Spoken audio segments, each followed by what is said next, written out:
আমাদের ভাইদের জন্য আসছি এখানে, আমার ভাই বোনদের জন্য আসছি। আমরা কোনো কানেকশন পাচ্ছি না বাংলাদেশে। গত 3 দিন ধরে আমার ভাইয়ের সাথে কথা বলতে পারছি না। আমরা সবাই খুব অস্থির হয়ে আছি। আমার আপন ভাই কোথায় পড়ে? আমার আপন ভাই ও ঢাকা ইউনিভার্সিটিতে পড়ে। আমরা ও ফার্স্ট ইয়ারে। আর কোন ওর মেজর কি?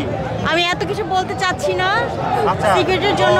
কি হয়েছে আপনার ভাইয়ের সাথে, কি হয়েছে বলেন? আমার ভাইয়ের সাথে কি হয়েছে জানি না, আমরা কোনো খবর পাচ্ছি না, কোনো যোগাযোগ নাই না, কারোর সাথে কি জানেন? খবর পাচ্ছি না।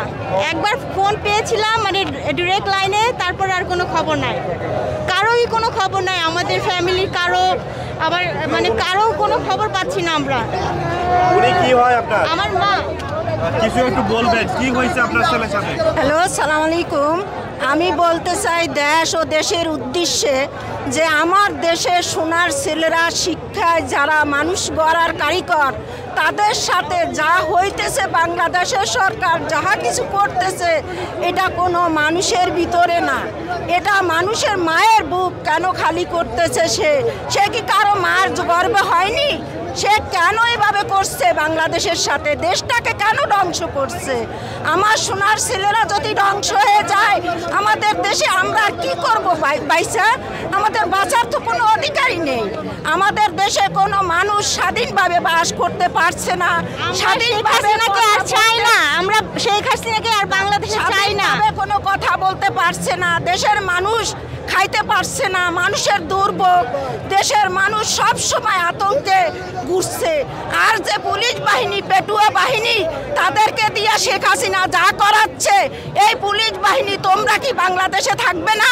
শেখ হাসিনার সাথে তোমরা কি ভারত যাবা?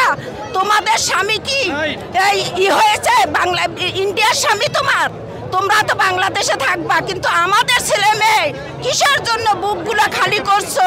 আমাদের মার সন্তানগুলো কেন কবর দিচ্ছ? কেন তাদের চোখের পানি জড়াচ্ছ? একটা কৃষকের ছেলে কত কষ্ট করে দিন রাত পরিশ্রম করে ছেলে মেয়ে মানুষ করে, সেই সন্তানের বুকে তোমরা নির্দয় গুল্লি চালাচ্ছ। কেন গুল্লি চালাচ্ছ? কে জবাব দেবে? তোমরা কোথায় থাকবে? তোমরা একদিন এদেশে ঠিকই স্বাধীন হবে, আবার স্বাধীন হবে। এই ছেলেরাই করতে পারবে এই দেশকে স্বাধীন। তোমরা যা কিছু করতেছো ভুল করছো। তোমরা দেশ চাও না, তোমাদের সরকার চাও, অবৈধ সরকার। যে সরকার 3-3বার অবৈধভাবে এই বাংলাদেশটাকে শোষণ করতেছে, যে সরকার দেশের কোনো প্রজাতন্ত্র সরকার নয়, সে অবৈধ সরকার। তার জন্য আমাদের দেশের মানুষ অশান্তি বিরাজ করছে। কেন বারবার তুমি মা সন্তানকে কেড়ে নিয়ে চাই না বাংলাদেশে? আমরা চাই তুমি চলে যাও, তুমি ভারত যাও, তুমি মোদির কাছে যাই শান্তিতে ঘুমাও। আর আমার দেশের মানুষকে জ্বালাইও না, আর আমার দেশের মানুষকে কষ্ট দিও না, আর আমার কোনো মায়ের সন্তানের বুক তুমি খালি করো না।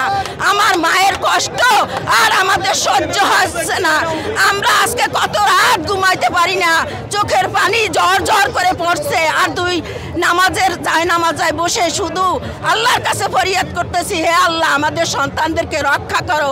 হে আল্লাহ, তুমি রহম করার মালিক, তুমি সর্বশ্রেষ্ঠ, তুমি সব জানো। আল্লাহু আকবার। এ বলে আমার বক্তব্য শেষ করলাম।